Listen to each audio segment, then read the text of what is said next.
코로나로 제 본업이 개점 휴업 상태가 되자 마냥 놀 수만은 없어 이것저것 알아보던 차에 쇼피 판매를 시작했는데요. 사실 오래 할 생각은 별로 없었고 코로나가 끝날 때까지 잠시 인형 눈깔이나 붙이자는 심정으로 시작했습니다. 그렇게 시작한 게 어느덧 11개월 차를 향해 가고 있습니다. 그러나 코로나 종식이 1, 2년 안에 끝나기란 힘들 것 같다는 예측이 지배적인 현재 상황을 보며 제 본업을 다시 찾기란 사실상 힘들겠다는 생각을 했습니다. 그래서 이제부터는 저의 본업을 온라인 판매업으로 바꿔야겠다는 결론을 내리게 되었는데요. 그러한 결론을 내렸다면 이제부터는 뭔가 달라져야 하지 않겠습니까? 그런다고 사실 딱히 달라질 것은 없겠지만 이제부터는 목표를 세워야겠다고 마음을 먹었습니다. 그 목표 중에 하나가 바로 저의 상품과 브랜드에 대한 것이었는데요. 물론 나의 브랜드와 상품을 만든다는 것은 결코 쉬운 일은 아닐 것입니다. 그러나 나의 브랜드와 상품이 없다면 언제든지 타인에 의해 나의 판매가 결정되는 상황을 피해갈 수는 없을 것입니다. 저의 경험에서는 스킨 천사가 그랬습니다. 하루에 30개씩 판매하던 제품이 본사에서 직접 판매한다는 이유로 대량 구매자들은 구매조차 못하도록 막았었는데요. 물론 이것을 가벼 횡포다라고 부를 수는 없습니다. 본인 상품을 본인 맘대로 하겠다는데 누가 뭐라고 하겠습니까? 하지만 이제 고작 10개월밖에 되지 않은 저와 같은 구멍가게 셀러도 심심찮게 겪는 일인데 이를 해결하지 못한다면 언젠가는 성장의 한계에 부딪히게 될 거라는 생각이 들었습니다. 저는 이 시점을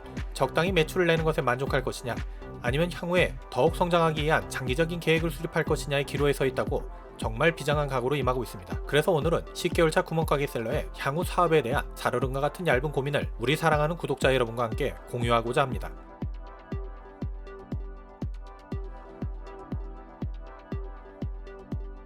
많은 분들께서 쇼피 광고를 하고 있냐라는 질문을 해주시는데요. 단기간 리뷰를 쌓을 목적으로 CPC 광고를 간헐적으로 한 적은 있습니다만 남의 상품을 광고하였을 경우 그 상품의 생산자 또는 그 상품의 통제력을 가진 자에게 최종 이익이 돌아가는 것으로 이는 마치 월세집에 내 돈 들여 인테리어를 하는 것과 같다고 부정적으로 생각하고 있었습니다. 광고비를 투자한 돈이 비록 매몰 비용일지라도 아깝지 않게 생각하려면 내 상품, 내 브랜드에 지출되어야 한다고 생각하고 있습니다. 그러나 현재는 판매력도 마땅한 상품도 브랜드도 없는 그야말로 구멍가게 셀러인데 광고의 효과를 제대로 보고 있는지조차 알 수도 없는 상황 아니겠습니까? 이렇게 저희 현실이 한심해 보이긴 합니다만 초보였던 시절이 없는 사람이 어디 있겠습니까? 그러므로 저도 이제부터는 학습과 도전을 통해 나아가려 하고 있습니다. 우선 탐색도 할 겸 연습이 필요하다 생각하여 이것저것 고민하던 차에 한때 그리고 지금까지도 정말 징글징글하게 잘 먹히던 키워드 하나가 갑자기 떠올랐는데요.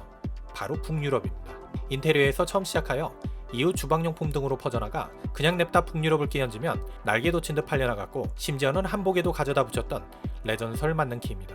심지어 북유럽은 가만히 있는데 한국에서 과연 북유럽 스타일이 무엇인지 정의를 내리는 다양한 칼럼 및 블로그들로 서로 누가 더 북유럽 스타일을 닮아 있는지를 마치 경쟁하듯 따라했던 웃지 못할 촌극이 빚어지기도 하였습니다. 그런데 그게 동남아에서도 약간의 차이는 있을 뿐 비슷하게 벌어지고 있었습니다. 바로 다이소와 올리브영을 믹스해 놓은 듯한 샵이 그것인데요. 일단 한글로 쓰여 있지만 한국 사람조차도 그 뜻을 알 수 없는 무궁생활 무무소였습니다. 무궁생활 무무소란 한류의 인기를 교묘하게 이용하여 급성장하고 있는 생활용품 스토어를 말합니다. 번역기로 돌린 듯한 문법에도 맞지 않는 한글을 매장과 제품에 표기하는 등의 방법으로 한국 회사로 위장하여 운영하고 있습니다.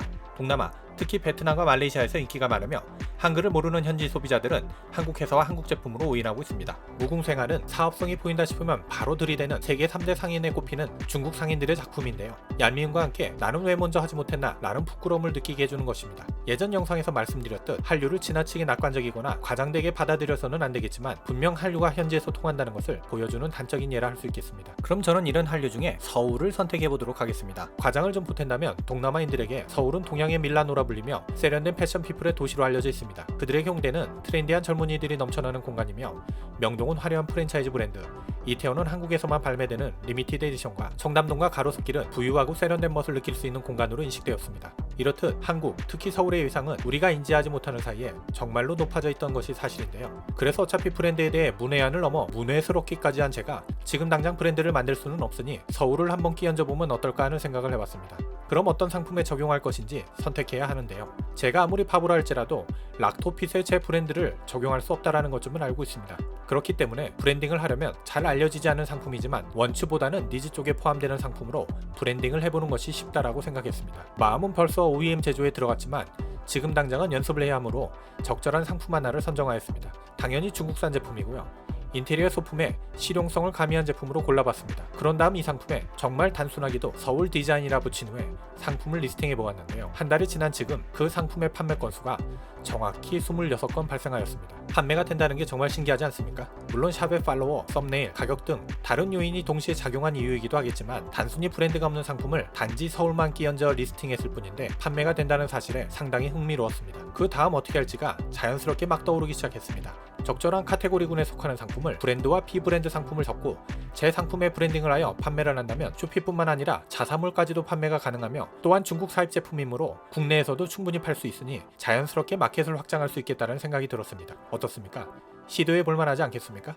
무식하여 용감할 때 일단 질러야 합니다. 저는 무조건 고하겠습니다. 일단 배고프니 오늘은 퇴근하겠습니다. 끝.